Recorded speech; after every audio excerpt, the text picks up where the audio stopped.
Ce sur quoi je voulais rebondir, c'était en fait, c'est vraiment à mon avis le problème aujourd'hui, c'est qu'il y a beaucoup de pays du monde qui préfèrent en fait fermer les yeux sur leurs responsabilités en se dédonnant presque en se disant ouais bah nous regardez voilà on n'a pas d'énergie verte et en fait c'est une perte financière à court terme que de décider de changer voilà de passer du charbon au méthane par exemple alors qu'en fait c'est à la biomasse parce que le méthane c'est pas mieux à la biomasse méthane c'est pas génial mais ce serait un investissement sur l'avenir que ce soit économique et surtout écologique. Et je pense qu'aujourd'hui, c'est vraiment un problème politique comme les personnes votent pour des mandats qui sont assez courts, en fait, aucun politique ne veut prendre le risque de prendre des décisions qui, en fait, les engagent sur des dizaines d'années. Et c'est aujourd'hui ce qui est nécessaire. Et du coup, en fait, dans beaucoup de pays, il y a très peu d'actions politiques sur l'environnement, quoi. Alors, moi, je pense que c'est beaucoup une idée reçue, tout ça, parce que... entre prendre la décision et arriver à l'exécuter, il y a quand même du temps. Je vais donner un exemple très simple parce qu'on le vit aujourd'hui en ce moment en France. Quand on est jeune, quand on a votre âge, on condamne Total. Total, c'est le diable. On oublie que... moi, je ne suis pas du tout ni actionnaire de Total, ni je défends Total, ni je défends Patrick Pouyanné. J'essaye simplement de poser l'état des choses. Total a fait d'énormes investissements dans le solaire, donc Total a une feuille de route, c'est-à-dire c'est pour ça qu'il s'appelle Total Énergie, pour sortir du pétrole. Et tout le monde dit c'est scandaleux que Total fasse des profits avec le pétrole, sauf que c'est avec ça qu'il finance la transition énergétique, c'est une chose. Et la deuxième, c'est que avec la grève dans les raffineries, les gens ont besoin d'essence. Et aujourd'hui, on n'a pas transformé notre économie, mais pas simplement Total, mais la façon dont on se déplace, les voitures électriques, elles ne sont pas toutes prêtes. Aujourd'hui, est-ce que c'est la pile à combustible qui est la solution? Est-ce que c'est pas l'hydrogène? En fait, on n'en sait rien. On va voir l'évolution. Tout le monde ne peut pas s'acheter une Tesla. Et l'agriculteur à qui on a expliqué pendant des années qu'il fallait qu'il achète plus de terre, qu'il ait des tracteurs plus gros, qui fonctionnent au diesel, on lui dit quoi? Donc, quand on est un gouvernant, et je ne sais pas du tout de les excuser, hein, mais le problème était éminemment complexe parce que quand vous touchez l'un, vous touchez des milliers de gens qui, par cascade, portent les conséquences des actes que vous faites et qu'il faut prendre en compte. Je vais donner un exemple parce que il est intéressant quand François Hollande, qui était président, a décidé de ne plus garantir les turbines à gaz, les turbines qui permettent de faire tourner les centrales à charbon, production de Belfort. Il savait en le faisant que c'était 500 emplois à la clé. C'est un acte politique courageux. Bon, il n'a pas publiquement assumé qu'il en connaissait les conséquences, mais quand on parle de sujet de Belfort, etc., c'est de ça dont il s'agit. Hein. C'est que brusquement, à partir du moment où vous ne garantissez plus les ventes de ces turbines, c'est un système de garantie COFAS, de garantie pays. Comme la plupart des pays, on a besoin d'une garantie pour vendre. Plus personne ne vend. Alors, c'est bien pour la planète, ça a des conséquences directes sur l'emploi. Et pendant ce temps-là, comment on travaille pour donner de l'emploi à ces 500 personnes qui vont perdre leur emploi pour une décision politique, certes, qui est bonne, mais qui a un impact direct sur l'emploi. Et je donne cet exemple, mais on pourrait en donner des milliers comme ça. Et quand on est chef d'entreprise et qu'on dirige un énorme paquebot, quel qu'il soit, hein, on a toujours cet enjeu. Je vais prendre un autre exemple qui est celui de Veolia. Veolia a pris le choix de traiter les déchets dangereux. Donc Veolia traite des polluants, le méthane, enfin tout ce qui pollue. En cela, ils font une bonne action. Parce que ils le trient, ils le traitent, ils évitent une pollution, ils traitent les questions de CO2, etc. Sauf que dans la taxonomie européenne, comme ils traitent de ces matériaux-là, ils sont considérés comme polluants, même s'ils apportent la solution. Donc le fait qu'il y ait aujourd'hui un consensus sur l'idée qu'il faut qu'on arrive aux 2%, je crois que, sauf des gens qui ne sont pas ni responsables ni lucides, tout le monde est d'accord là-dessus. Mais tout le monde est d'accord, mais tout le monde n'est pas prêt à agir de sorte à ce qu'on y arrive. Mais c'est pas si sûr. C'est pas si sûr. Alors, ça dépend qui, mais c'est pas si sûr. D'abord, quand on regarde, en tout cas, si on prend l'Europe, elle a pris des décisions majeures sur ces sujets. Elle a mis d'abord un paquet d'argent. Alors évidemment, il y a plein de sujets. C'est-à-dire que évidemment, l'Allemagne, en ayant choisi le charbon à la place du nucléaire, elle a des enjeux pour aujourd'hui. Et en fait, disons que et donc elle peut pas aujourd'hui sortir du charbon. Nous, on a fait le choix du nucléaire et puis après on a voulu s'en retirer et puis maintenant on veut y remettre et donc on est un peu dans la merde parce qu'on n'aurait jamais dû sortir du nucléaire. Mais souviens-toi, il y a quelques années, les écologistes disaient qu'il fallait pas de nucléaire. Maintenant, les écologistes disent oui, il faut du nucléaire parce qu'il nous faut bien de l'énergie. Et puis, on est toujours en train de confondre l'énergie pour s'éclairer et puis l'énergie qui sert à faire tourner les usines, enfin à tout en fait. Et donc, ce qu'il faut bien voir, c'est que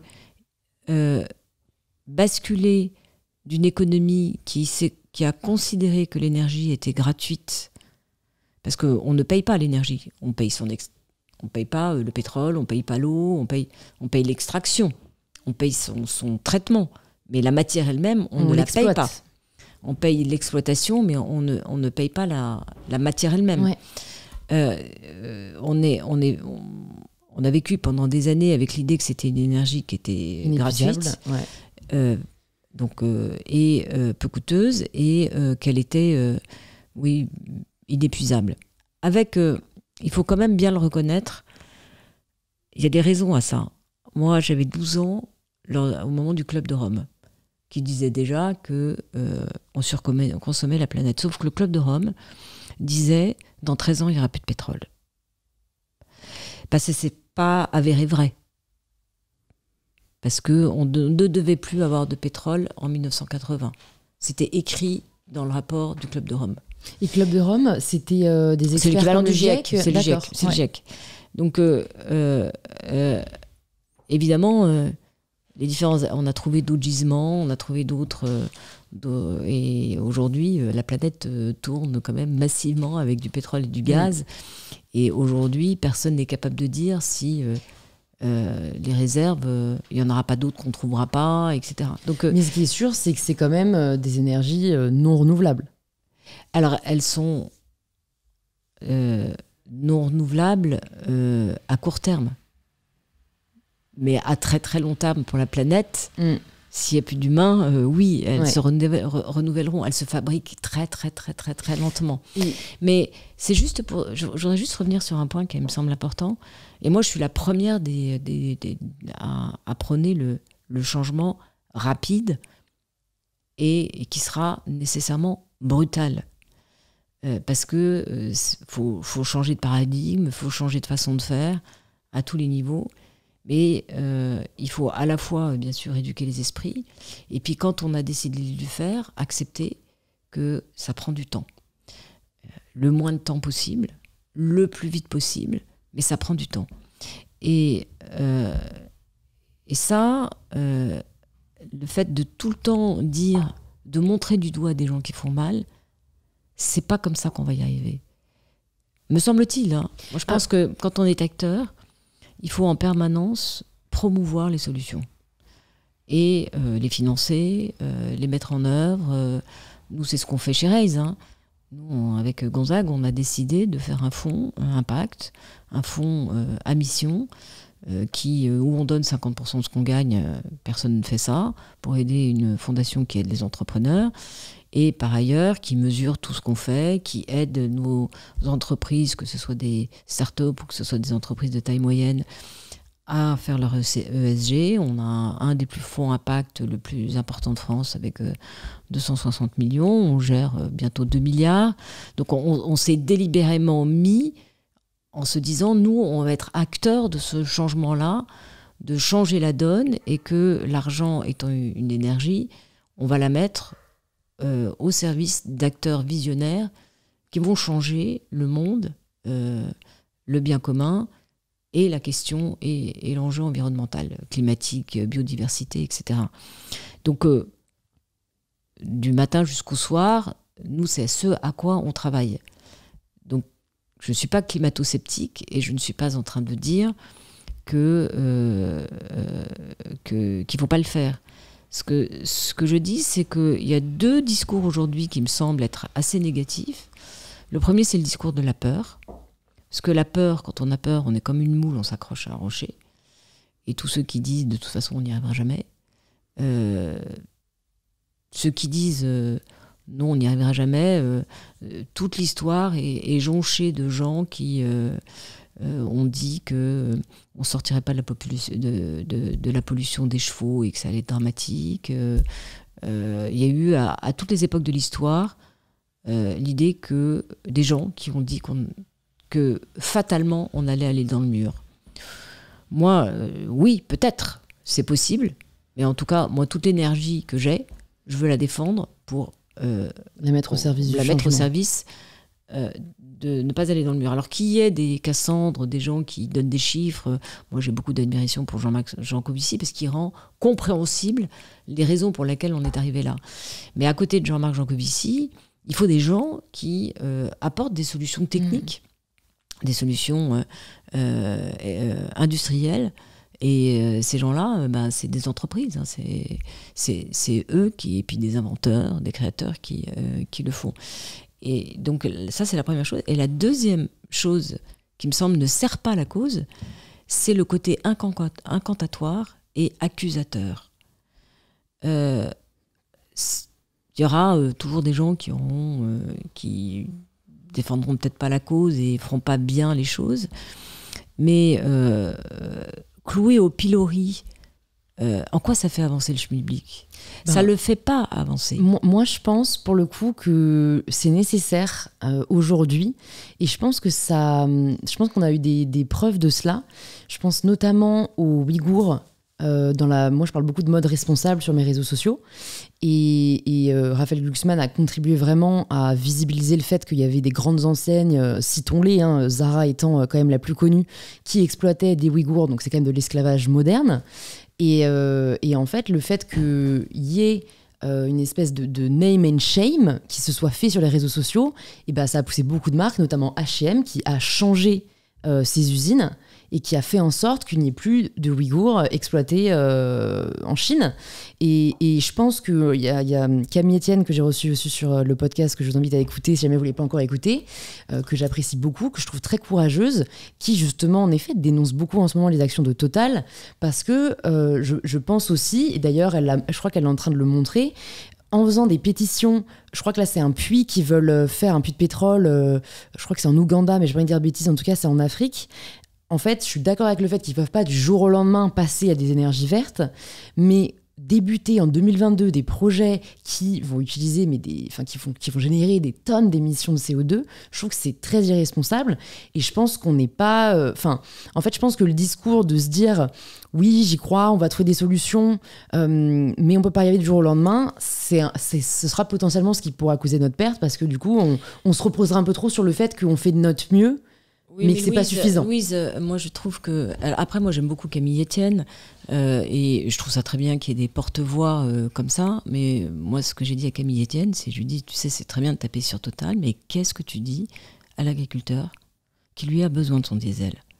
Et si Total ne trouve pas de nouveau puits, son diesel, il va passer à 10 € le litre. T'as pas aujourd'hui d'alternative pour le tracteur. Donc, c'est bien de condamner. Je ne dis pas qu'il ne faut pas le faire. Mais d'accord, c'est pas suffisant de faire que ça. Si Total fait de l'extraction d'Afrique, c'est parce que aujourd'hui, le monde vit avec du pétrole et du gaz, et que aujourd'hui, on n'a pas encore on n'a pas l'alternative. Enfin, on arrête aujourd'hui le pétrole et le gaz, le monde s'arrête. Et les magasins sont vides, les gens ne peuvent plus se chauffer. Donc, il Il y a un principe de réalité quand même. Alors après, moi, chaque personne a son rôle. La voix de Camille Etienne, elle a son rôle. Moi, j'ai un rôle de chef d'entreprise. Donc, je dois mettre toute mon énergie à faire que ce soit possible. Aujourd'hui, ce que Camille Etienne veut... C'est vous qui pouvez le rendre possible. Mais ça n'est pas possible. Pas tout de suite. Il faut juste l'admettre. Admettre, c'est ralent le principe de réalité. Parce qu'on aimerait que le monde soit beau, que le monde soit gentil, que les gens se détestent plus, que tout le monde veut la paix et l'amour et la joie et tout ça. Sauf qu'il y a une réalité telle qu'elle est. Il faut la prendre là où elle est et avec humilité, avec persévérance, avec courage, la transformer et la mettre en œuvre. Moi, j'aimerais qu'il y ait des Camille Etienne qui, comme ça a été fait avec Cyril Dion, avec le film Demain, mais il n'y en a eu qu'un,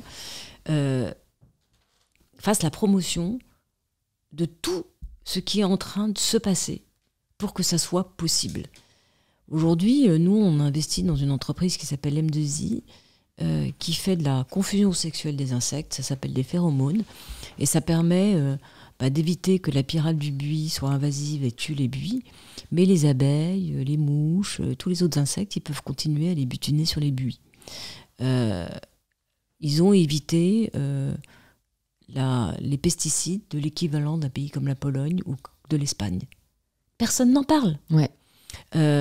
Des entreprises comme Castelli qui ont transformé les bouteilles en plastique dans les bouteilles, les bouteilles dans les restaurants, les bouteilles dans les entreprises, etc.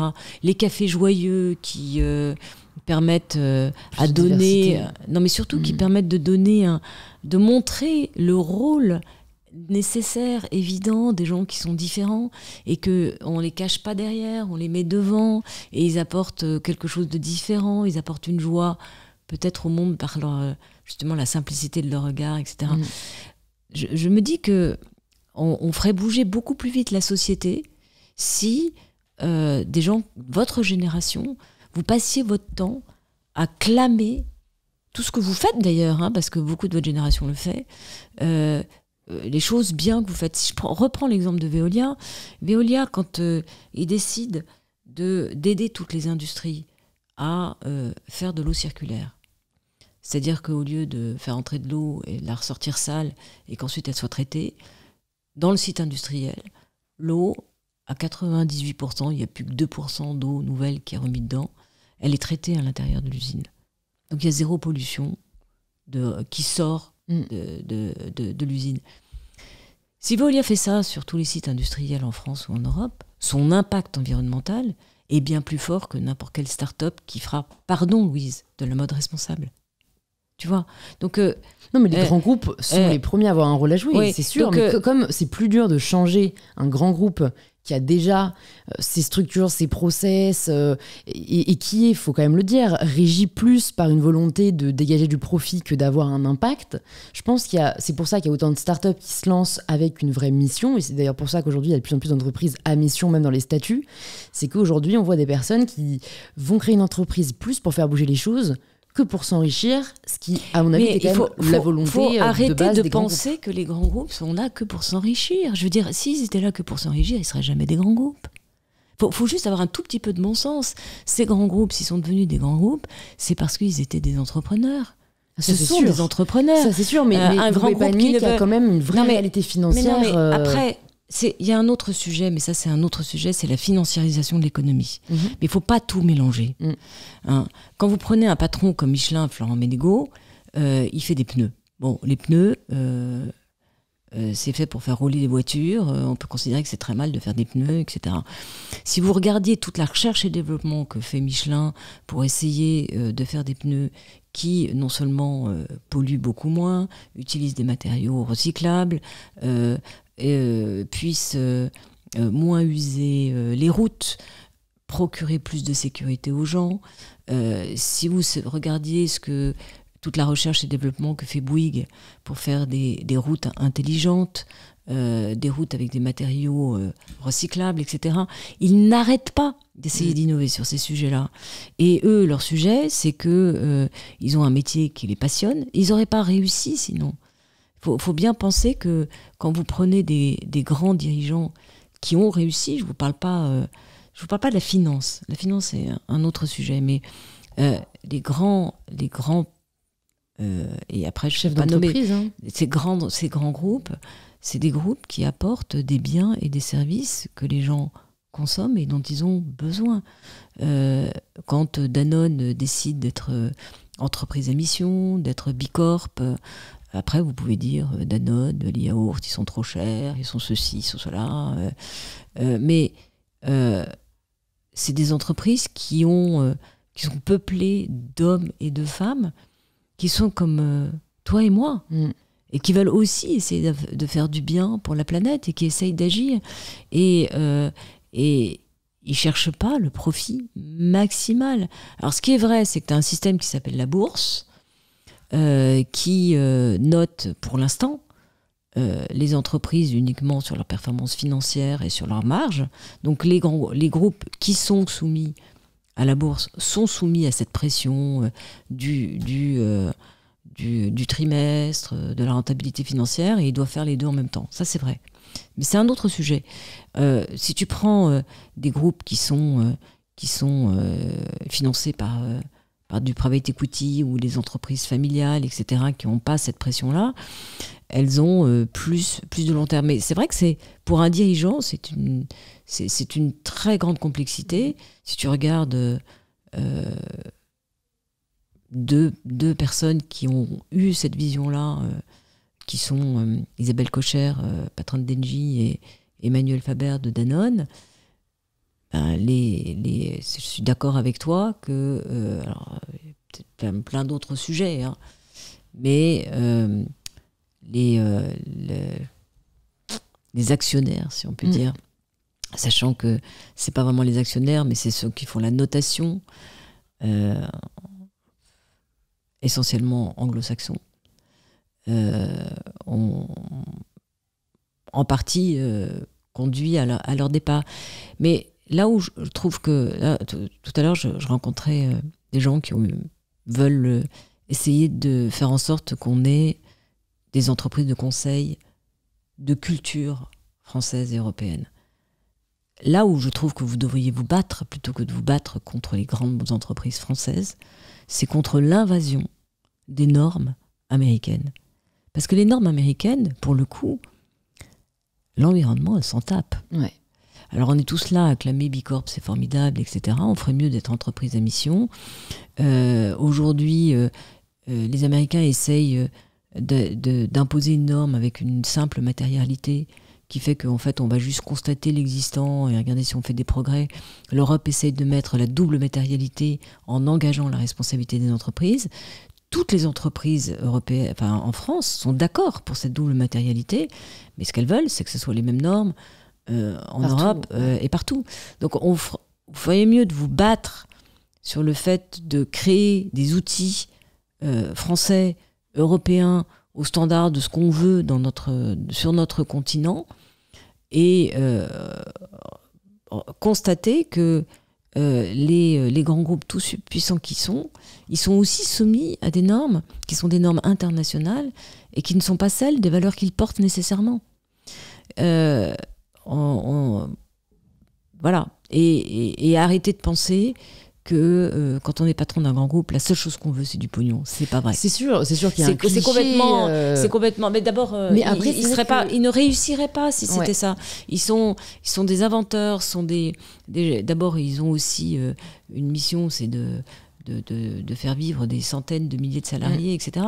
Moi, je trouve que tu devrais interroger Sébastien Bazin, par exemple, parce que Sébastien Bazin, groupe Accor, comment tu traverses la crise du Covid, comment tu fais pour que tes hôtels soient verts, comment tes hôtels, tu en hérites, tu les construis pas tout neuf. Donc les nouveaux que tu construis, tu peux les faire green, mais les anciens, comment tu fais, c'est toujours l'adaptation.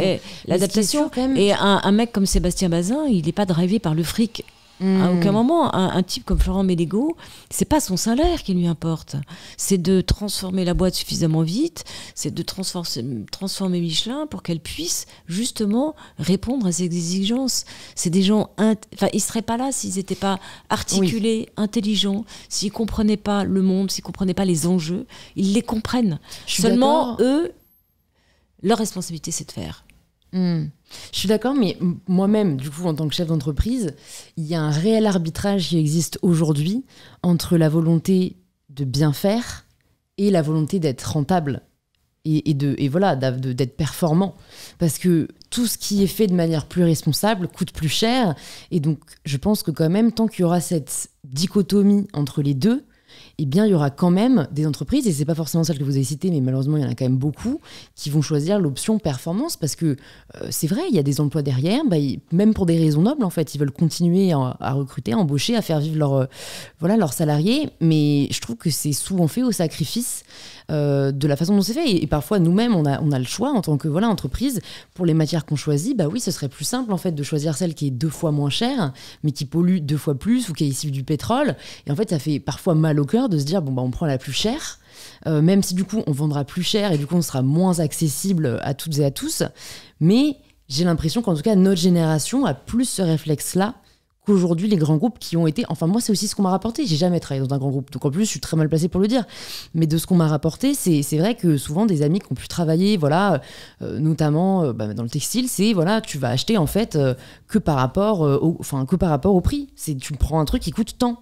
Il ne faut pas que ça coûte plus de temps. Enfin, un cahier des charges qui était très réfléchi par rapport au coût. Non, mais Louise, je vais pas du tout te contredire, tu as tout à fait raison. Mais d'abord, je pense que toi et d'autres, vous avez comme priorité l'enjeu climatique, mais vous en faites une opportunité de marché. Parce que moi, je regarde ton blog, je regarde ce que tu fais. C'est de la mode responsable. Hein. Après, il ne faut pas que ce soit du greenwashing, que tu prouves ce que tu fais. Mais le nombre de jeunes marques qui naissent et qui arrivent à vendre 3 fois plus cher parce que c'est fait en France, tissé en France, etc. Il y a aujourd'hui une clientèle pour ça. Donc, et aujourd'hui, je ne connais pas de jeune marque qui fait du vêtement pas cher. Parce que c'est pas parce que ça. Peu, mais... Non, mais je veux dire, c'est à coup de promo, il y a encore un peu de dropshipping. Non, mais très sincèrement, il y a eu H&M, il y a eu Zara, c'est un monde passé. Je veux dire, ça a marché, ça a eu donné, mais aujourd'hui, si tu veux. Mais c'est encore les marques les plus désirables. Hein. Moi, j'étais surprise de voir, j'ai vu un rapport là dernièrement, la marque la plus suivie sur Instagram, c'est Zara. Et j'étais là, mais. Ils exploitent des esclaves, quoi. Et je me dis, le travail quand même éthique, il n'est pas fait dans la conscience de mais après, c'est comme si tu dis que tu n'as jamais acheté de Nike parce qu'il y a eu une histoire il y a 10 ans sur Nike. Ils exploitent encore des Ouïghours Nike. Alors ça, j'en sais rien, mais tu vois, après, ça, c'est une conscience que tu as, toi. Et c'est tout à ton honneur, le commun de la population... Il a un portefeuille à gérer et il va acheter... Oui, mais c'est même pas des marques tellement premier prix, Zara et Nike. Enfin, moi, je sais que Zara, à l'époque, quand on était ado, c'était un budget. Enfin, c'est quand même 70 € un pantalon. Enfin, c'est limite autant aller chez des marques de fast fashion qui coûtent vraiment pas cher. De toute façon, elles sont produites dans les mêmes usines. Donc ça, pour le coup, c'est des exemples de marques qui veulent s'en mettre plein les poches parce qu'il y a une marge qui est faite qui est dinguissime. Écoute, moi, je suis pas là pour défendre ni Zara, ni H&M.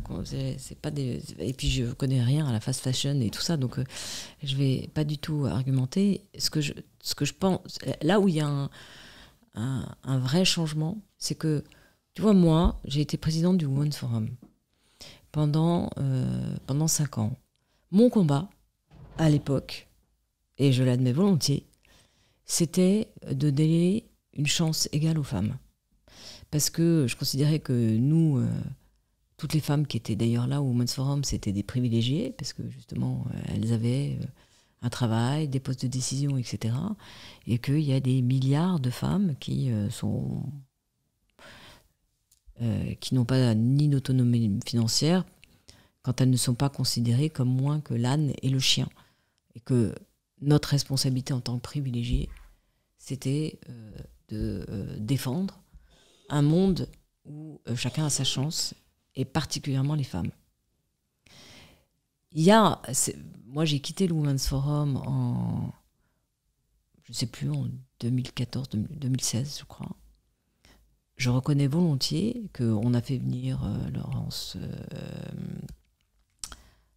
comment elle s'appelle, celle qui s'occupait de la COP21. Emmanuel Macron est venu, à l'époque il était ministre de l'économie pour parler de la COP21, etc. Mais je n'avais pas intégré que la revendication, l'environnement était un sujet à part entière et très important. Mais je n'avais pas à l'époque intégré que c'était pas un sujet à côté. C'est-à-dire que quand tu fais le développement des femmes, tu dois aussi intégrer dans ce développement la cause environnementale. Donc c'est un sujet, je l'admets, notre génération, elle est issue, moi je suis née en 60, notre préoccupation, ça a été de donner l'école, la santé, l'accès aux soins, l'accès au travail. Mais c'est déjà énorme. Hein. Au plus grand nombre. Et notre génération, elle a donné ça à 5 milliards d'habitants sur la planète. Quand ma mère est née, elle est née en 1926. En 1928. En 1928, il y avait 1,8 milliard d'habitants sur la planète. Il y avait 1,2 milliard de pauvres. Aujourd'hui, donc 90 ans après, enfin un peu plus de 90 ans après, il y a 8 milliards d'habitants sur la planète et tu as plus de 6 milliards d'habitants qui ont accès à l'eau, à l'électricité, à l'école, à un travail. Et tu n'as plus que, c'est trop, mais selon les chiffres, selon la façon dont tu calcules, entre 700 et 800 millions de pauvres, et en général dans des territoires en guerre. Donc cette génération-là, ça a été sa préoccupation, donner accès au plus grand nombre à la santé, à l'école, voilà. Et tout particulièrement, ça s'est fait en Asie. Alors après, votre génération a le droit de dire à quel prix. C'est vrai. Mais la première des réalités, c'est que tu as aujourd'hui 6 milliards d'habitants qui consomment. Et chaque geste qu'ils font, ils consomment de l'eau, ils consomment du pétrole, ils consomment du CO2, ils consomment des vaches, ils mangent. Je pense que ça, peu de gens le remettent en question. Ce qu'on remet en question, c'est plus le modèle de consommation qui est advenu avec. C'est-à-dire avoir accès et à la satisfaction de nos besoins primaires, c'est louable et je pense que personne ne le remet en question, mais c'est qu'en tout cas dans le monde occidental, et c'est aujourd'hui les plus gros pollueurs, c'est que en fait ça a été il y a pas eu de limite quoi, et c'est qu'en fait aujourd'hui on associe un petit peu consommation à bonheur, et je pense que c'est ce système là qui ne va plus aujourd'hui. Ah non mais de toute façon il va plus depuis le début, ça je suis d'accord avec toi, hein. C'est-à-dire qu'on a avec ça, c'est donc le à quel prix. Mais c'est juste parce qu'il faut quand même le rappeler, ça, si tu veux. C'est vrai. On n'en parle pas assez. Faut juste rappeler qu'aujourd'hui, les gens... il y a encore beaucoup et trop de misère dans ce monde, beaucoup trop d'inégalités, beaucoup trop d'injustice, un continent africain qui est laissé à l'abandon ou aux mains des Chinois et des Russes, je ne sais pas si c'est mieux. Mais quand même, l'être humain en 2020... sur la planète Terre, vit grosso modo quand même mieux que... en 1920. En 1920. L'autre jour, j'étais avec Jean-Pierre Dolando, qui est l'ancien vice-gouverneur de la Banque de France, et il me montrait un graphique où on montre les morts, les victimes de catastrophes naturelles. C'est un graphique qui part en 1900, c'est tout en haut, et en 2020, c'est là. Ça ne veut pas dire qu'il y a moins de catastrophes naturelles. C'est dans le monde ? Dans le monde. Dans le monde. C'est vrai que ça, c'est important. Ça ne veut pas dire qu'il y a moins de catastrophes naturelles, ça veut dire que maintenant on sait beaucoup mieux gérer les catastrophes naturelles, les anticiper, les prévenir. On a fait beaucoup de recherches, on sait dire quand est-ce qu'il y aura un cyclone, on sait bouger la population, etc. Donc, et des graphes comme ça, t'en as des milliers qui montrent que y a moins d'insécurité, il y a moins j'allais dire de violence. La santé. En fait, si la population a augmenté de telle manière, c'est tout simplement parce qu'il y a moins de mortalité infantile, parce que on vit plus longtemps. Tu vis plus longtemps, parce qu'on soigne. Alors après, tu as plein d'autres pathologies qui se développent. Je ne dis pas qu'on est dans le meilleur des mondes, hein, mais ce que je veux simplement dire, c'est que il faut acter ça. Et il faut aussi acter que ce modèle s'est construit, comme je le disais tout à l'heure, sur l'idée que l'énergie était abondante et pas chère, quasi gratuite. L'eau, l'énergie, etc. Et on a consommé la planète.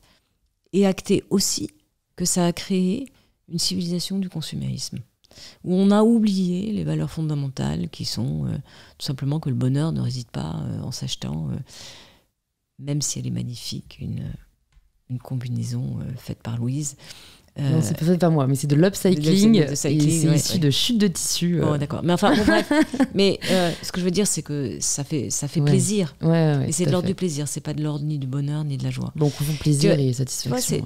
Moi, j'étais l'autre jour à une conférence qui était organisée par Sciences Po sur faut-il déserter. Ah oui, c'est vrai, on me l'a dit. J'ai trouvé ce sujet passionnant. T'étais avec Camille Etienne, justement, non? Oui, il y avait Camille Etienne, oui. J'ai trouvé ce sujet absolument passionnant. Parce qu'il y a une manière complètement binaire de le voir. Une manière binaire qui est de dire ok, ce monde, c'est de la merde. Moi, je ne veux pas vivre dedans. Donc, je m'en vais. Et je vais élever des chèvres au Pérou. Il n'y a pas de métier plus fatigant que d'être éleveur de chèvres. C'est un métier très difficile. Donc, les gens qui disent ceux-là, ils désertent, etc. Non, c'est pas de la désertion, c'est juste un métier extrêmement noble, très beau et très compliqué. On se réveille la nuit, il faut faire accoucher les animaux, etc. D'ailleurs, plus personne ne veut être berger parce que c'est un métier qui est dur physiquement. Et très dur physiquement et qui demande beaucoup de savoir en plus. Hein. On ne s'improvise pas berger. Mais bon, c'est une petite parenthèse.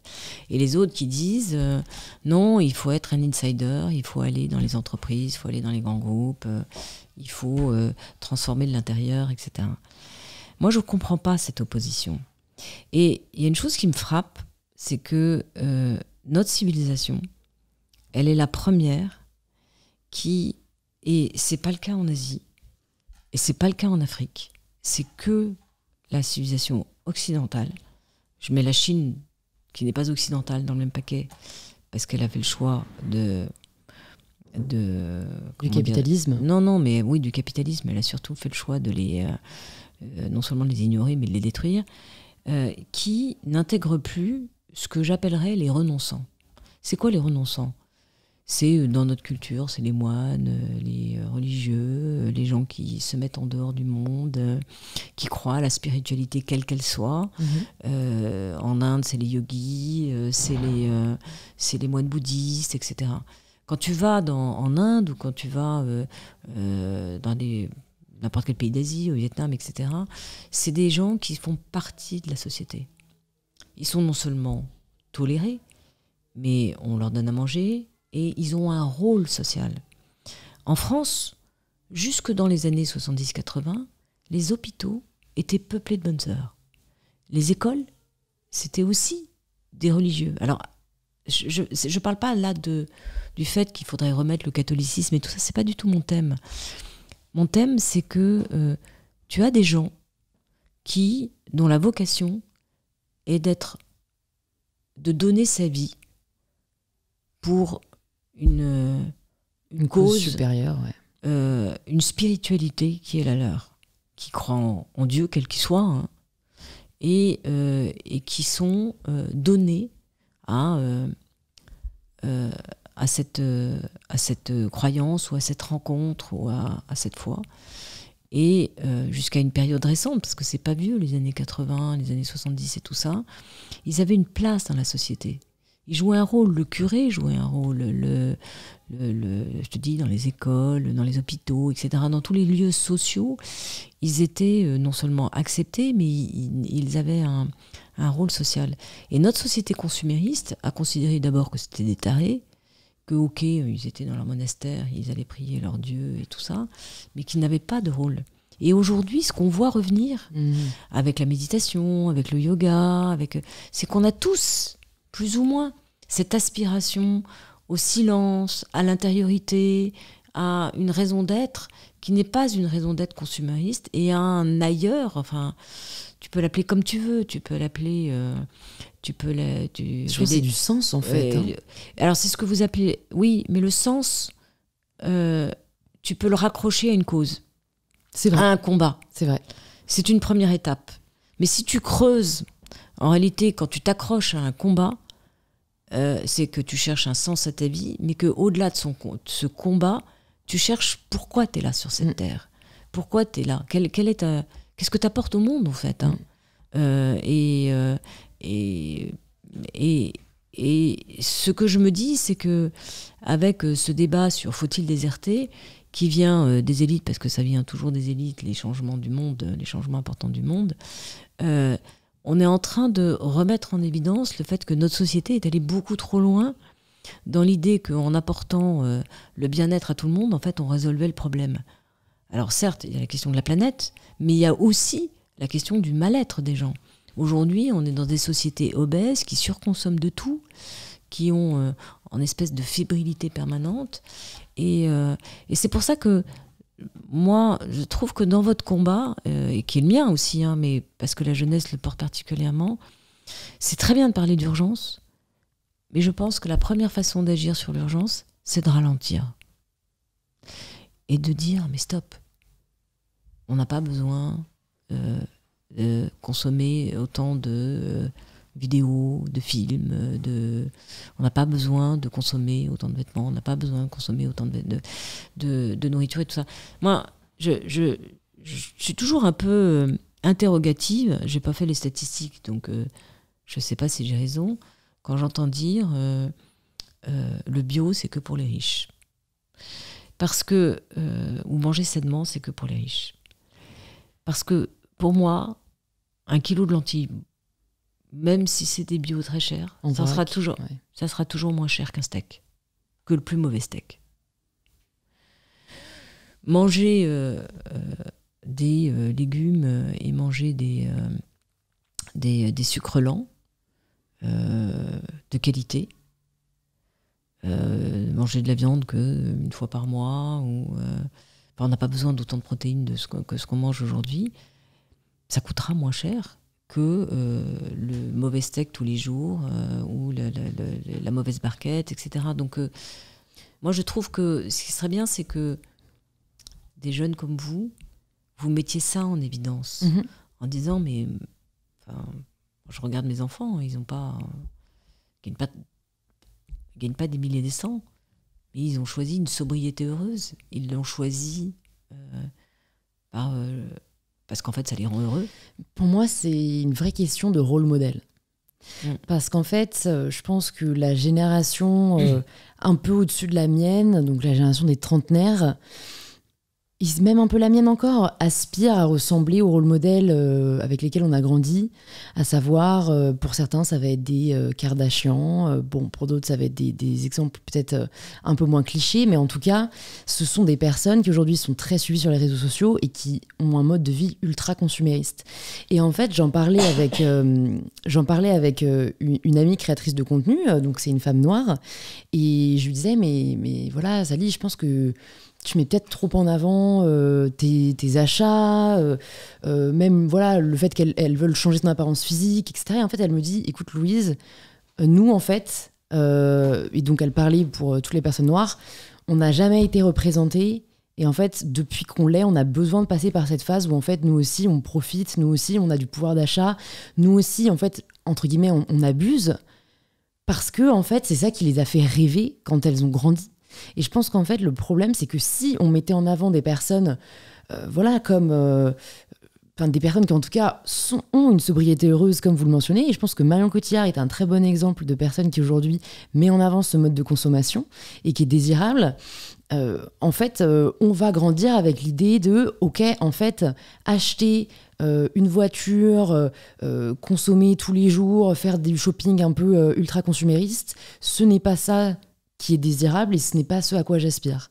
Mais pour moi, il y a une grosse responsabilité des médias qui continuent quand même à mettre en avant voilà, les derniers achats, les dernières folies des stars.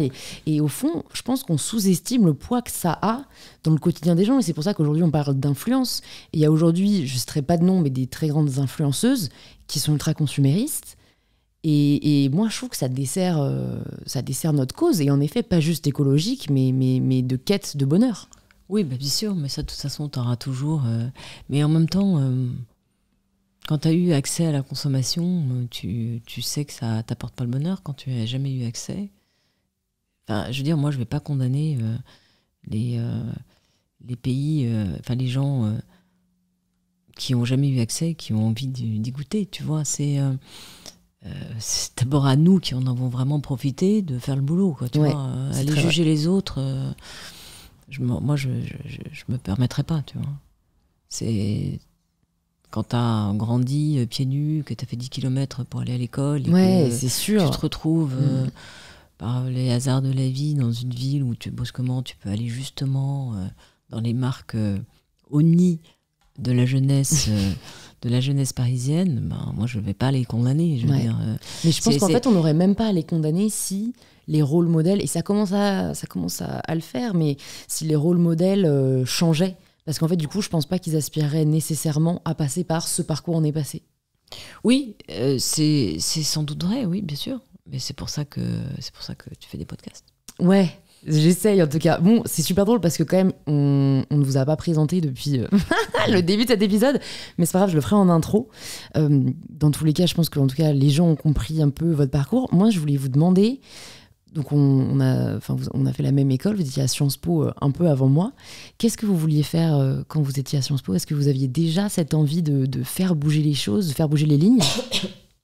Alors moi, j'ai jamais su ce que je voulais faire quand je serais grande. Ce qui est quand même très commode parce que ça te donne une liberté totale. Mais je voulais servir à un dessein plus grand que moi. Et j'avais envie de servir mon pays. Comment moi, j'ai toujours été un petit peu idéaliste. Et comment le faire. Et puis j'avais envie de voyager, j'avais envie de respirer le monde, et puis j'avais envie d'avoir une famille. Donc mes 3 aspirations étaient assez simples. Ouais. Et j'ai à chaque fois essayé d'être en cohérence avec ça. Donc j'ai passé les concours parce que je me disais de servir mon pays, c'est une cause noble. Travailler pour l'État pour essayer de faire que les choses aillent mieux, faire les bonnes réformes, travailler pour le bien commun, c'était plus grand que moi, je comprenais pas tout, mais j'étais heureuse de participer à ça. Et puis après, je suis partie, on est parti en Égypte, nous, avec mon mari et nos enfants. On est parti avec 3, on est revenu avec 5, et puis après on a continué, maintenant on en a 9. Et 3 petits-enfants. Et quand on est parti en Égypte, on est parti parce que justement on voulait aller dans un pays avec une culture différente, et pas parce que c'était un pays dit pauvre, mais parce que c'était un pays qui avait une culture très riche, 3 cultures, la culture copte, la culture musulmane et la culture pharaonique. Et parce que c'était un pays qui avait des enjeux que nous n'avons pas dans notre pays. Et ça nous a ouvert les yeux sur plein de choses, tu vois, sur respecter des gens qui pensent complètement différemment de toi et qui, dans leur entendement, c'est logique qu'ils pensent comme ça, tu vois. Donc, et après, quand je suis rentrée chez General Electric, ce qui me plaisait chez General Electric, c'était un grand groupe mondial et qui apportait des solutions pour justement l'eau, l'électricité, la santé, l'énergie, le transport, et qui finalement apportait des solutions pratiques aux gens. C'est intéressant parce que tu vois, moi je suis rentrée chez GE en 2005 et il y avait déjà le programme Eco-Imagination, dont l'idée c'était de se dire que si on vendait des produits moins polluants, ça coûterait plus cher à développer, ça demanderait plus d'efforts de recherche et développement, Mais en fait, on gagnerait par rapport à nos concurrents parce que nos clients allaient être confrontés à la question climatique. Et l'autre sujet qui était passionnant, c'était que plutôt que de fabriquer le frigidaire qui fait papa-maman, etc., il fallait fabriquer des frigidaires pour les pays pauvres qui coûtent 20 €. Il fallait, plutôt que d'avoir ça n'empêchait pas d'avoir le IRM le plus développé, mais des IRM qui puissent aller dans les pays, donner accès au plus grand nombre. Donc, tu vois, ça, c'est quand même 2005. Et les grands groupes, General Electric, par exemple, celui dans lequel j'ai travaillé, avait déjà ces deux priorités. Sauf que ça met beaucoup de temps. Et je veux juste te donner un exemple. En 1980, General Electric a inventé l'ampoule à économie d'énergie. Pendant 20 ans, personne n'en voulait. Elle coûtait 15 €, elle mettait 3 minutes à s'allumer et elle faisait une lumière jaune dégueulasse. L'Europe met une réglementation en disant on arrête les ampoules en incandescence. En 5 ans, le marché des ampoules a complètement changé, la lumière a changé, etc. Donc en fait, il faut à la fois de l'innovation, des régulateurs, etc. Et après, avec Gonzague, on s'est rencontrés, on s'est dit comment on peut aider notre pays. Alors, je me permets de faire une petite interruption parce que là, ça va un peu vite. Moi, j'aimerais revenir sur deux choses. Déjà, sur les concours, donc quand vous préparez Sciences Po, quand vous préparez l'ENA. Déjà, parce que peut-être il y a des personnes qui nous écoutent, qui souhaitent le préparer. Est-ce que, je pense notamment à l'ENA, qui est vraiment un concours encore plus élitiste. Est-ce que... vous avez eu un process de travail. Est-ce que vous avez des conseils à partager? Comment réussir un examen aussi ambitieux? Alors, moi, j'ai eu la chance d'avoir un sponsor, parce que sinon, je ne sais pas si je l'aurais fait. Il se trouve que j'ai été reçue au concours de la ville de Paris, et comme j'étais reçue première, j'ai travaillé au cabinet de Jacques Chirac. Et qu'au mois de juillet, le directeur de cabinet m'a tendu une lettre signée de Jacques Chirac en me disant « Vous avez 2 mois de congé payés pour passer l'ENA ». Je ne suis pas sûre que je l'aurais fait s'ils n'avaient pas cru en moi. Parce que je pensais que c'était fait pour les génies et que c'était totalement inaccessible.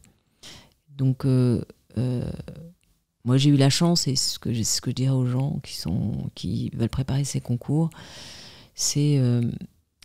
il y a la façon dont on se voit à l'instant T et la façon dont les gens projettent ce que vous êtes capable de devenir. Et il faut faire confiance à son entourage quand les gens vous disent « mais vas-y, essaye », etc. Parce que dans la vie, il faut essayer. C'est pas l'échec qui est grave, c'est de ne pas avoir essayé.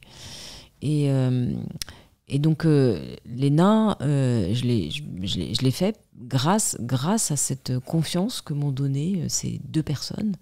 Et puis, c'était assez amusant parce que j'ai eu la chance de rencontrer Dominique de Villepin, qui m'a aussi filé tous ses cours, qui m'a coaché, tout ça, totalement gratuitement. Donc, grâce à lui, donc je le dois à eux deux, en fait, de m'être mis tout l'été à travailler et de passer l'ENA. Moi, le seul conseil que je peux donner, c'est que ça ne sert à rien de travailler jusqu'à 2 h du matin. Ça ne sert à rien de s'épuiser. Il faut juste être régulier, travailler tous les jours, 6 heures par jour, pas plus. Et après, il faut faire du sport. Moi, je faisais du vélo. Moi, j'ai toujours fait du vélo. Je fais du vélo depuis l'âge de 13 ans. J'ai toujours circulé à Paris à vélo. J'ai été patronne d'un groupe de 10 milliards à vélo. J'allais à l'Élysée ou à la réunion de la FEP où il y avait plein de voitures noires avec des chauffeurs avec mon vélo. Donc, et j'aurais sans doute jamais fait tout ce que j'ai fait si j'avais pas eu de vélo. Grâce à mon père, c'est juste une parenthèse pour dire qu'on peut rester soi-même et pas ressembler aux autres, même quand on vit dans un univers assez genré, si je puis dire. Et le conseil que je donnerais, c'est que, ça vaut le coup d'essayer. Et moi, ce que j'ai aimé avec Sciences Po et l'ENA, c'est que je me disais, de toute façon, j'apprends le monde. Je réussis pas. Ce que j'ai appris, bon, j'ai tout oublié depuis, mais ce que j'apprends m'intéresse. Et je ne l'ai pas fait par calcul, en me disant, si je fais l'ENA, ça me permettra de faire telle carrière, etc. D'ailleurs, c'est amusant parce qu'on a une de nos filles qui est en train d'arrêter de travailler pour passer le concours de l'ENA. Et je lui dis, tu sais, de toute façon, tu l'as pas, tu auras appris tellement de choses. Donc, faut changer la notion de réussite, en fait. Faut être comme tout. La régularité. savoir quels sont les moments où on travaille bien, savoir si on est un ours, un lapin ou je sais pas quoi, je sais plus, connaître ses biorhythmes et puis s'y tenir. Ouais. Mais et en le même stress, temps, ça allait aussi parce que il y a beaucoup d'épreuves, je crois, à l'ENA, notamment des grands oraux. oui, mais enfin, le stress, ça sert à rien. Hein. Oui, mais dire, c'est plus facile à dire qu'à faire. Comment ? C'est plus facile à dire Non, qu'à mais faire. je sais pas si tu te souviens de ce film que je me souviens plus de son nom, mais c'est le récit d'une histoire assez extraordinaire, qui est une histoire vraie, où il y a eu un échange d'espions entre les espions américains en pleine guerre froide, entre les Russes, les Américains et les Soviétiques. Et c'est Tom Hanks qui est avocat, et il défend la cause d'un espion soviétique, et qui a été pris sur le vif en train d'espionner, d'envoyer des messages en URSS. À l'époque, c'était l'URSS, ça s'appelait l'URSS. Et Tom Hanks vient le voir dans sa cellule, parce qu'il est en prison, et vient lui annoncer mauvaise nouvelle sur mauvaise nouvelle. Et à un moment donné, il lui dit, écoutez, vous risquez la peine de mort et tout ça. Et le mec est impassible. Et il dit, ok, je comprends, etc. Et Tom Hanks lui dit, mais ça vous fait rien ? Vous n'êtes pas stressé, vous n'avez pas peur.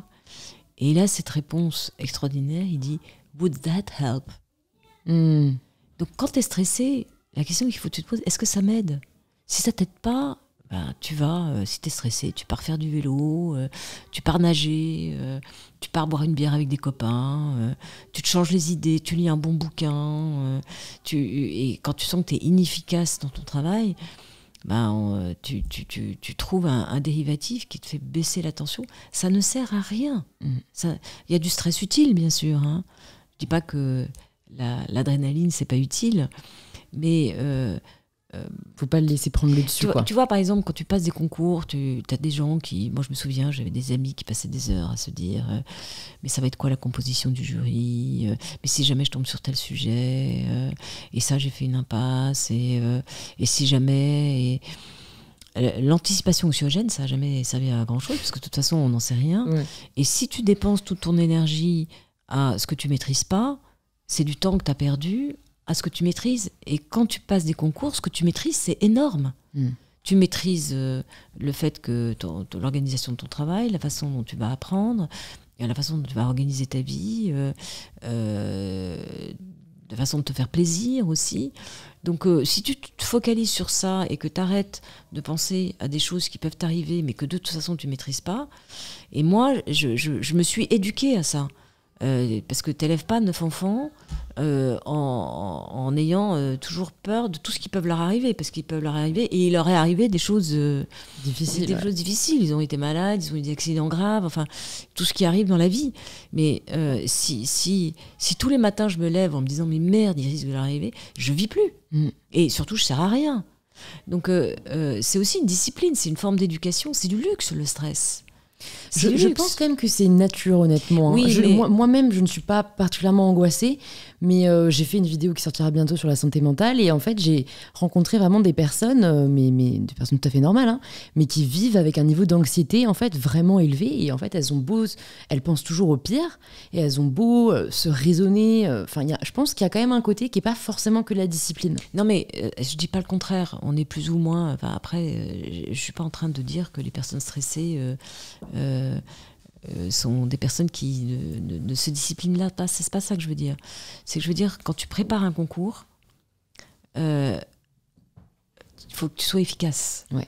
Donc il faut que tu saches ce qui te nuit et ce qui te nuit pas. Après, tu n'y arrives pas toujours. Hein. Moi, je te dis pas qu'il n'y a pas des nuits où j'ai pas dormi parce que j'étais stressée, etc. Mais je me moquais de moi-même en me disant... ça servait à rien, quoi. En fait, en gros, ça sert à rien. Donc, t'as du stress utile et puis t'as du stress inutile. Le savoir, c'est déjà très... Ça t'aide déjà pas mal, tu vois. Vrai. Et après, c'est en ça que je dis c'est du luxe. C'est pas dans le sens... dans un sens négatif. C'est dans un sens où quand tu es... quand tu dois sauver ta peau, t'as un stress élevé. Mais tu penses juste à t'en sortir, quoi. Mais tu penses juste à t'en sortir. tu vois quelqu'un qui a eu un accident, qui se relève, etc. Il va juste penser à vivre. Après, on n'est pas, heureusement, tout le temps dans ces moments-là. Mais c'est des moments de simplicité évidente qui te mettent face au fait que si tu arrives à te raisonner et à te moquer de toi, parce qu'il faut beaucoup d'humour sur soi-même, parce qu'on est, on est tous parfaitement ridicules. On est tous des... Tu vois, moi, de temps en temps, je me vois faire, je me dis, mais franchement, Clara, ce que tu fais, c'est totalement risible. Et tu vois, cette espèce de légèreté, un peu de légèreté, quand tu passes un concours, ça demande de pas trop se prendre au sérieux, en fait. Bah ouais, il faut faire... Voilà, parce que on fait comme on peut, quoi. On fait du mieux qu'on peut, mais on n'est pas des machines. Ouais. Et pourquoi avoir quitté le monde politique ? Alors moi, j'ai jamais été vraiment dans le monde politique, hein. J'ai été une fois candidate aux élections européennes, mais bon, j'ai pas été élue. Et puis c'était parce que l'Europe m'intéressait, mais j'avais pas du tout envie d'être dans le monde politique proprement dit. J'avais assez d'un mari qui faisait de la politique. Ouais. Et j'ai été directeur de cabinet d'un ministre, mais je le voyais plus comme un prolongement de mon rôle de serviteur de l'État, quoi. Non, c'est la raison pour laquelle j'ai quitté le service de l'État. C'est d'abord parce que j'avais le job le plus amusant, à mon avis, de la fonction publique, qui était d'être ambassadeur délégué aux investissements internationaux et de courir la planète pour attirer des investisseurs étrangers en France. Et que ça faisait 4 ans que je le faisais, et je me disais, à un moment donné, quelqu'un va vouloir ma place, hein. Donc autant partir avant. Et puis parce que à force d'aider les entreprises, j'avais envie d'être dans l'entreprise. Et c'est ce qui a fait aussi que je suis allée chez GE, et puis qu'après j'ai voulu devenir entrepreneur moi-même.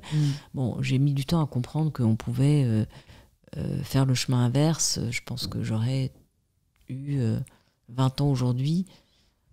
Peut-être que j'aurais fait le même chemin, j'en sais rien, mais j'ai mis du temps à comprendre que c'était peut-être le plus efficace, c'était d'être entrepreneur. Tu vois, j'étais un peu longue à la comprenette. Non, c'est vrai que je le dis souvent aux personnes qui me demandent si je veux faire de la politique. Moi, j'ai le sentiment qu'aujourd'hui, on peut autant, voire plus agir dans le monde privé que dans le monde public. Parce qu'en fait, on a beaucoup plus de liberté. Ouais, c'est vrai, les deux sont hyper importants, mais moi, ça me correspond pas, en fait. Le fait de devoir prendre des décisions où, en fait, il y a 10 personnes qui doivent valider. En fait, c'est vrai, quand on monte une entreprise, on est quand même beaucoup plus libre, je trouve, de ses choix, de la façon dont on veut le faire. Alors que quand tu es en politique, même c'est terrible. Je trouve que parfois, au sein d'un même parti, on peut devoir renier un peu, nous, nos convictions pour s'aligner avec la décision du parti. Enfin, ça demande, je trouve, beaucoup de sacrifices, quoi. C'est surtout que le monde politique et administratif, sa seule façon de changer les choses, c'est la loi, le règlement, le décret, etc. Donc c'est de créer l'environnement propice pour que les acteurs économiques et sociaux puissent agir. Donc tu agis sur... je parle pas des débats dans les partis politiques, tout ça. Tu peux très bien faire de la politique sans te mêler de tous ces partis, tout ça. T'as pas du tout besoin d'être dans un apparatchik de parti. Tu peux être un très bon acteur politique. T'as plein aujourd'hui de maires, même de députés ou de présidents de département ou de présidents de région, de gens qui sont des acteurs politiques majeurs, qui sont pas du tout acteurs dans leur parti politique, hein. C'est une autre profession d'être dans un parti politique. Donc je fais juste cette parenthèse parce qu'elle est importante pour ceux qui veulent s'engager dans la vie publique. C'est très noble de s'engager dans la vie publique. C'est courageux, d'abord parce que tu gères des problèmes éminemment complexes et que, quelle que soit la décision que tu prennes, tu as toujours 50% des gens qui ne sont pas d'accord avec toi. Ouais. Et ces gens-là, tu ne peux pas leur dire changer de pays. Ouais. C'est tes concitoyens. C'est accepté d'être détesté. En général, quand ils ne sont pas d'accord avec toi, c'est pour des bonnes raisons. Je donne un exemple. Il y a eu tout un débat, maintenant on n'en parle plus d'ailleurs, c'est assez intéressant, qui est de savoir s'il fallait ouvrir les magasins le dimanche. Avec l'idée, notamment à Paris, qu'il y a beaucoup de touristes, que les Champs-Élysées soient fermés le dimanche, c'est absurde, les gens partent le dimanche soir, il y a plein de commerces qui pourraient être ouverts et tout ça. Donc tu as ceux qui défendent l'ouverture du magasin le dimanche, et puis ceux qui disent non, on ne va pas ouvrir le magasin le dimanche parce que faut que les gens aient un jour férié, et que la caissière, quand on lui dit qu'il faut qu'elle soit le dimanche, elle ne peut pas arbitrer, etc. Les deux ont raison. Comment tu fais quand tu es un homme politique ou une femme politique? Qu'est-ce que tu tranches? Les deux ont raison. C'est très vrai. Et je prends ce sujet-là, mais les sujets sont multiples. Si on reprend le sujet agricole, évidemment, il faut que la France devienne la première puissance éco-agricole du monde. Bien sûr. Bien sûr, il faut tout mettre en œuvre pour que le bio se développe, pour aider la permaculture, pour aider tout ça. Mais pendant 40 ans, 50 ans, on a expliqué aux agriculteurs qu'il fallait qu'ils aient des fermes plus grandes, qu'il fallait qu'ils achètent un tracteur plus gros, qu'ils utilisent des pesticides, etc. Et maintenant, qu'ils sont endettés jusqu'au cou, qu'ils ont des exploitations qui font 300, 400 hectares, tu leur expliques qu'ils sont les méchants. T'es un homme politique. Ces gens-là, c'est tes concitoyens. Eux, ils ont fait ce qu'on leur a dit qu'il fallait faire. Et puis, ils en étaient convaincus parce qu'il fallait apporter plus de blé, il fallait faire plus de rendement, il fallait plus produire, il fallait nourrir la planète, il fallait exporter, etc. Et tout ça, c'était des raisons qui étaient plutôt nobles. Donc, tu vois, c'est pas simple de faire de la politique. Et si les jeunes veulent s'engager en politique, mais surtout, faites-le. Parce que vous aurez la joie de gérer des situations extrêmement complexes et d'essayer d'apporter des solutions qui soient durables, qui puissent se construire dans le temps et qui vont permettre aux acteurs politiques et sociaux d'agir à la fois en liberté et en même temps en étant encadrés. Donc oui, moi je l'applaudis des deux mains des jeunes. C'est très noble, tout à fait. Et je dis souvent ça, c'est vrai que c'est très facile de critiquer les politiques, mais c'est toujours plus facile de critiquer que de faire. Et c'est un métier qui est très noble parce que pour le coup, c'est souvent pas les mêmes salaires que dans le privé. Et c'est des personnes qui sont, je pense, dans la grande majorité convaincues qu'ils souhaitent avoir un impact, quoi. Il y a une phrase que j'avais relevée en me renseignant un peu sur vous, quand même, qui m'a interpellée. C'était le ministre de l'économie en 2002 qui vous a dit « Clara, vous avez 9 enfants, un mari qui fait de la politique, je suis contre ». Je crois que c'était pour une de vos nominations potentielles. Ça vous a fait quoi d'entendre ça? Alors en fait, paix à son âme, il est mort, ce brave homme, mais il avait été patron, ça s'appelait pas Arcelor à l'époque, mais enfin bon bref.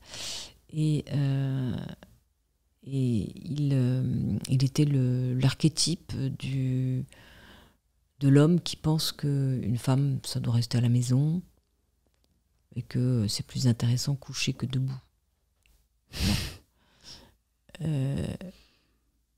Et donc, j'étais candidate à un poste de direction au ministère. Honnêtement, et c'est pas du tout pour...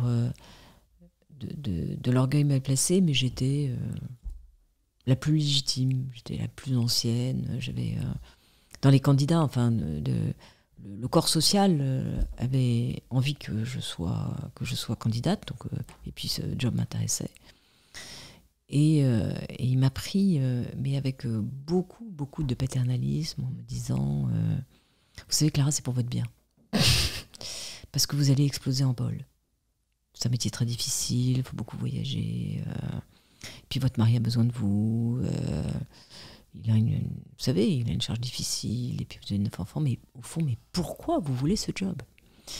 Et je raconte souvent cette histoire parce que je me souviens très bien l'avoir regardé droit dans les yeux. J'ai rien dit. Mais mes yeux lui ont dit, je vais t'épater. Et je suis revenue 1 mois et demi après. J'avais rédigé tout un contrat d'objectifs et de moyens. J'avais vraiment blindé mon truc. Il m'a reçu 1h30. Donc, parce que c'était un vrai bosseur, c'était un vrai professionnel. Hein, voilà. Il m'a posé plein de questions vachardes. Mais à la fin, j'avais gagné son estime. Et la raison pourquoi je cite cet exemple, c'est que on a tous, hommes ou femmes d'ailleurs, hein, mais particulièrement les femmes, des moments où on est victime. De sexisme. Victime de sexisme, victime de mauvaise impression. Surtout moi, j'étais une petite blonde aux yeux bleus, il n'y en avait pas beaucoup. À l'époque, on n'était pas nombreuses. Donc, c'était t'es vite classée, quoi. Et soit tu le vis avec amertume, soit tu le vis en te disant que c'est un avantage incroyable. Et moi, c'est comme ça que j'ai traversé ça. C'est-à-dire que je me suis faufilée. J'ai toujours donné la gloire au mec. Toujours. C'est-à-dire que quand on avait gagné quelque chose, je disais au mec, c'est toi qui vas le dire, c'est toi qui vas le dire, c'est toi qui vas parler, c'est toi. Parce que je savais que si je lui donnais la gloire, il me laisserait avancer. Mais moi, je suis mal à l'aise avec ça, parce que du coup, je me dis, ok, c'est à nous. Oui, ça c'est vrai. C'était une autre époque. Et ce que je veux simplement dire, c'est que aujourd'hui, on est dans une époque différente. Donc, c'est certainement pas comme ça qu'il faut se comporter. Mais dans les moments difficiles, il faut pas chercher à faire... Enfin, moi, je dis pas que j'ai raison, hein, mais la façon dont j'ai fait, c'est que j'ai pas essayé de me rendre justice. Moi, j'ai eu un président de la Cour des comptes qui était un vieux misogyne qui m'a retardé dans mon avancement parce que le jour d'une présentation collective, j'étais en train d'accoucher, donc j'étais pas là. Il en a profité pour me sanctionner, ça a fait un pataquès dans toute la Cour des comptes, il fallait que je fasse un retour. Les auditeurs disaient qu'il fallait que je fasse un recours devant le Conseil d'État, le premier président me disait on est tous des lâches, mais ne dites rien, enfin bref, j'étais au milieu d'un mal extrême pas possible. Et moi je me suis dit, j'ai pas envie d'être là... marqué sur mon front, avoir un procès au Conseil d'État qui dure des mois, et tout ça, et d'accuser ce pauvre homme qui est de toute façon en fin de carrière et qui est un vieux con, quoi. Donc je me suis dit, moi je continue à avancer.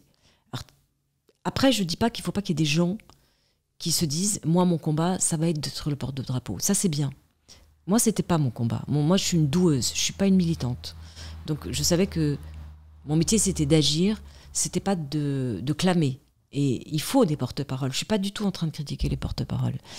Et ce que je veux simplement souligner, c'est que à partir du moment où défendre des victimes, c'est bien. Mais toi, te positionner en victime, tu fais gagner celui qui t'a fait du mal 2 fois. Parce qu'il t'empêche d'avancer. Et donc... moi, je dis pas que c'est ce qu'il faut faire, hein, mais moi, dans cet univers où j'avais que des hommes, je me suis faufilée et j'ai profité du peu. En fait, ce qui est bien, c'est que quand tu es seule de ton genre, tu dis il fait beau, les gens me disent oh là là, elle est super intelligente. Ça. Ah là là, elle a dit il fait beau. Ah bon, vous n'avez pas eu on appelle ça le doute, non, on appelle ça plutôt le soupçon de maternité, mais ça c'est un peu différent encore, mais je trouve que parfois au contraire il y a des hommes qui vont être assez suffisants parce qu'ils vont partir du principe que la femme est forcément moins intelligente. Ah oui, mais justement, oui, c'est ça que je te dis, c'est que comme je suis moins intelligente, je suis quand même capable de dire il fait beau. D'accord. Donc tu vois, donc ouais, en fait elle est pas si conne que ça, quoi. Et le côté protecteur, paternaliste et tout ça. Je suis pas en train de faire la critique des hommes, je suis en train de faire la critique d'un système totalement machiste et qui pénalise aussi, qui pénalisait, parce que c'est quand même en train de changer, les hommes aussi, parce qu'ils étaient obligés de vivre dans cet univers-là, qui n'est pas forcément un univers qui leur convient. Mais la chance aussi, c'est que comme tu es la seule de ton espèce, tu es différente, donc tu peux tracer ta route, tu vois. Et moi, la chance que j'ai eue, c'est que je suis à moitié étrangère.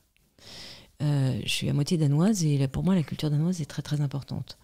Elle fait vraiment partie de mon ADN, de ma façon d'être, de ma façon de penser, etc. Donc un côté assez spontané, où tu fais confiance aux gens dès le départ, et un côté assez pragmatique. Et en fait, moi, le fait d'être différente, je l'ai toujours vécu comme une chance parce que j'avais un autre ailleurs que les autres. Et je ne l'ai pas vécu comme une souffrance. Je l'ai vécu au contraire comme une chance. En me disant, je vais surfer là-dessus, je suis différente. Donc de toute façon, je ne vais pas essayer de leur ressembler, je ne peux pas. Mais ils se souviendront de moi parce que je suis la seule de mon espèce. Donc je vais juste faire du mieux que je peux. Travailler avec des gens que je respecte et que j'admire. Ça a toujours été ma ligne de conduite. Non pas essayer de faire carrière, mais de travailler avec des gens et sur des sujets que je respecte et que j'admire. Et puis me faufiler, quoi. Et après, on verra bien où ça me mène. Alors, je me suis pris des portes, je me suis pris des murs, mais... ça vous a pas empêché de je me suis continuer, dit que c'était quoi. pas pour moi. Je me suis dit que c'était pas pour moi, il y a tellement de chemin. C'est vrai. Il y a tellement de Mieux vaut chemin. tester que de regretter. Et quoi. puis après, sur le moment, tu comprends pas, tu te dis pourquoi. Et puis tu te dis, si tu essayes de comprendre pourquoi, ça sert à rien. Dans 2 ans, tu comprendras pourquoi. Et puis finalement, tu te rends compte qu'il t'est arrivé d'autres choses qui n'étaient pas celles que tu voulais. Si tu veux, si j'analyse ma vie, tout ce que j'ai voulu, je l'ai pas eu. J'ai eu beaucoup Des mieux. enfants, quand même, vous les vouliez au début. Je parle sur le plan professionnel. Ah ouais. Mais j'ai eu beaucoup mieux. J'ai eu beaucoup mieux que ce que j'attendais, si tu veux. Moi, j'espérais rentrer dans un groupe français. Je suis rentrée dans un groupe américain.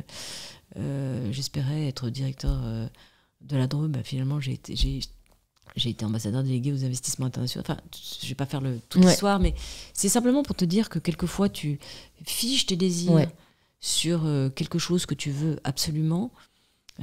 L'autre jour, j'étais avec un vieux prêtre de 88 ans et qui me racontait sa vie absolument incroyable parce qu'il a vécu en Afrique, il a fait tous les pays et tout ça. Et il me disait, la dernière chose que je voulais quand j'étais jeune étudiant, c'est l'enseignement. Et en fait, j'ai enseigné toute ma vie et j'ai adoré. Donc tu vois, c'est ça, c'est que on dit souvent aux jeunes, aux personnes de votre âge, il faut que vous sachiez ce que vous voulez. Moi, j'ai jamais su.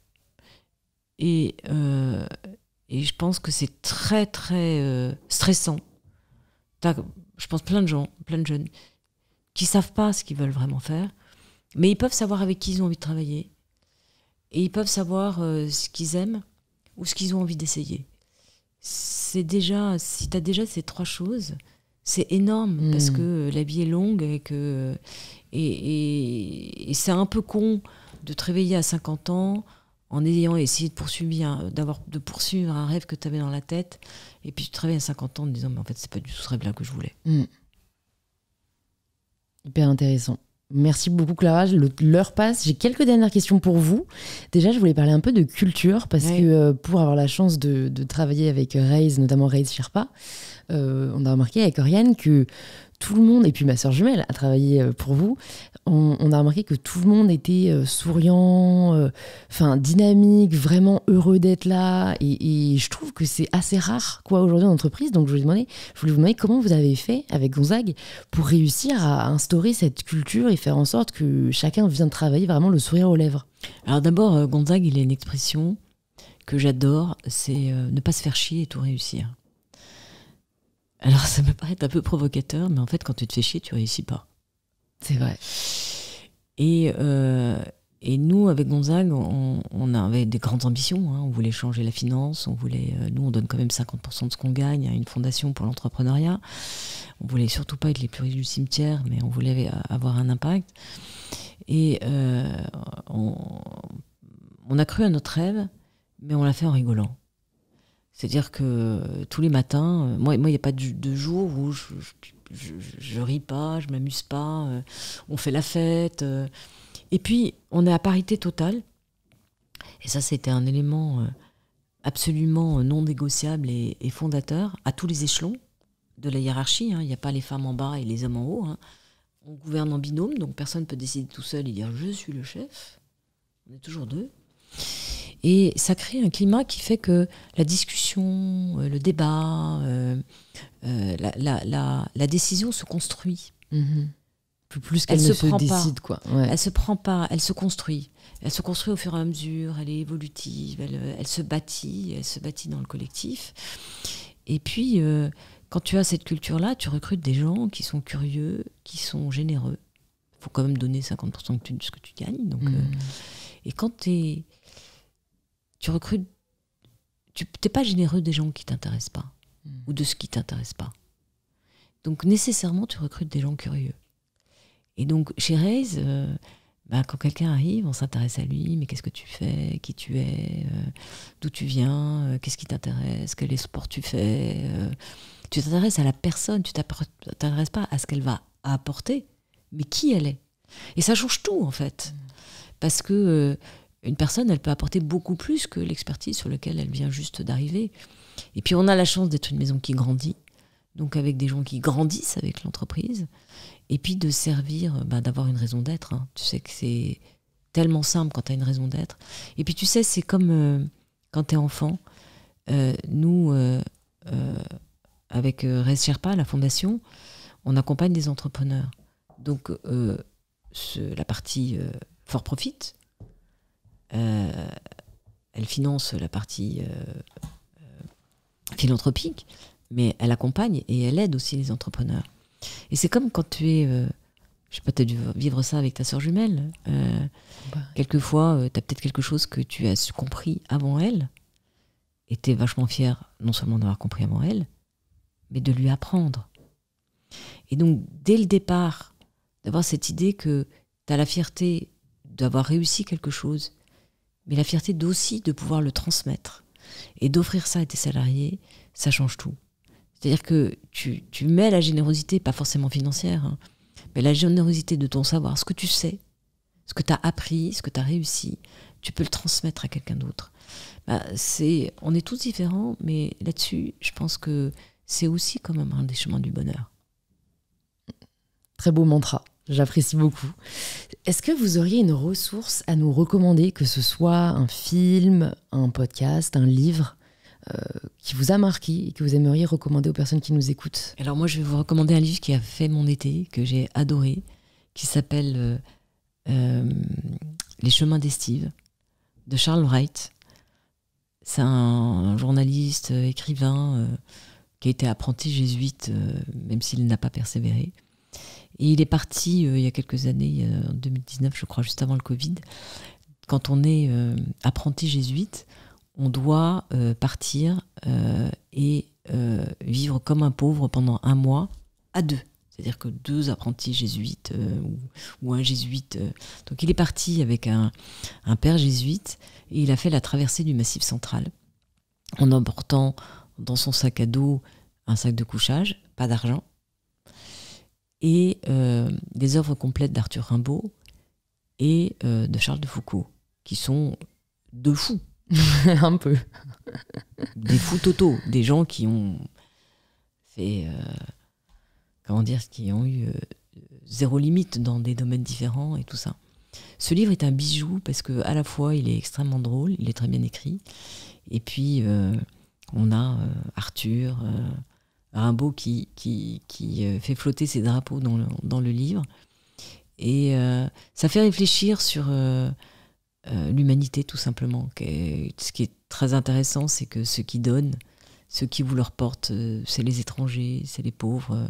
Il y a une scène qui est très touchante où ils arrivent et il y a une vieille dame qui est assise sur un banc, qui est perclue de rhumatisme, et il leur demande: est-ce que vous avez un peu d'eau, un peu de pain? Et elle se lève pour aller chez elle, et ils ont un peu pitié d'elle, et elle dit: non, mais vous dérangez pas. Et elle leur répond: vous savez, quand je réfléchis à ma vie, les moments heureux, c'est quand j'ai rendu service. À méditer. Voilà. À méditer. Du coup, je vais vous poser les 2 dernières questions du podcast. Ouais. Si vous pouviez entendre quelqu'un au micro d'InPower, qui est-ce que vous aimeriez entendre?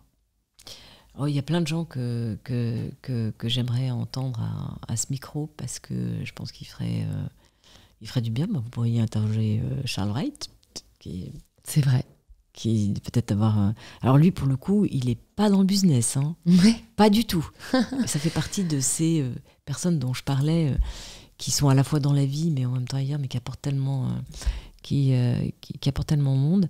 Bon, je ne sais pas si tu l'as déjà reçu, mais Tatiana, qui est en train de créer son fonds, Tatiana Jama, qui a créé son fonds Sista pour... Parce que j'ai reçu Céline Lazorte, oui, qui je pensais avait fondé Sista. Non, oui, alors elle n'est pas la seule, Ok. mais Tatiana, elle a levé un fonds, elle a déjà levé 30 millions, D'accord. qui est dédié pour les femmes entrepreneuses. D'accord. Donc, elle, je pense que ça serait vraiment bien de la recevoir. Trop chouette. Et puis, il y a plein d'entrepreneuses remarquables, mais j'avoue que je n'ai pas regardé déjà toutes celles que tu as. Ouais, mais non, mais on a déjà deux super recommandations, donc voilà. je les ferai avec plaisir. Et du coup, je vais vous poser la question signature du podcast. Ça signifie quoi pour vous, prendre le pouvoir de sa vie? Alors, pas grand-chose. Pas grand-chose, parce que moi, j'ai la conviction que il vaut mieux laisser la vie prendre le pouvoir. La vie est toujours beaucoup plus intelligente, beaucoup plus inventive, beaucoup plus créatrice que tout ce qu'on peut inventer soi-même. Donc, moi, tous les matins, je confie ma journée à la vie. Je pense que le vrai acte fondateur, c'est d'être disponible à ce qui vient. Et d'avoir son corps, son âme, son intelligence, son cœur ouvert à ce qui vient. Et là, il se passe plein de choses. Alors, je comprends l'idée de prendre le pouvoir de sa vie, de ne pas vivre sous la pression, la domination, machin, tout ça et tout. Mais ça demande beaucoup de volonté. Tandis que, je ne vais pas dire qu'il faut faire le Yes Man, il y a ce film formidable qui s'appelle Yes Man, et du coup, il lui arrive plein de choses. Parce qu'il faut savoir dire non, c'est pas ça que je dis. C'est juste être disponible à ce qui vient et accepter que ça ne se passe pas comme on a envie, comme on voudrait, comme on espère. Écouter ses désirs. Moi, je crois beaucoup au désir. Hein. Le désir, c'est le moteur de la vie. Le désir, c'est la même chose que l'amour. Hein. Il n'y a que ça qui compte. Hein. Tout le reste, les efforts qu'on fait, la ténacité, la résilience et tout ça, ça naît du désir. Hein. Et le premier des désirs, c'est celui d'aimer la vie. Merci beaucoup Clara, je trouve que c'était un épisode hyper enrichissant pour les personnes qui nous écoutent et qui voudraient peut-être vous suivre, vous écrire. Où est-ce qu'on les redirige? Je ne sais pas si vous avez LinkedIn ou alors moi, réseaux sociaux. Mais je suis désolée, mais je le regarde jamais parce que c'est pas sérieux. Mais le mieux c'est de m'écrire chez Raise. Il y a un email. Il y a un email dédié à ça. Ok, super. Dédié à ça et je le mettrai dans la bio, dans les notes du podcast. Sinon, mon mail, il est facile, hein, c'est clara.guemard@raise.co. Ok. J'essaye de répondre toujours. Voilà, on fait du mieux qu'on peut, vous l'avez dit, et c'est déjà très bien. Merci beaucoup Clara, et puis j'espère à très vite.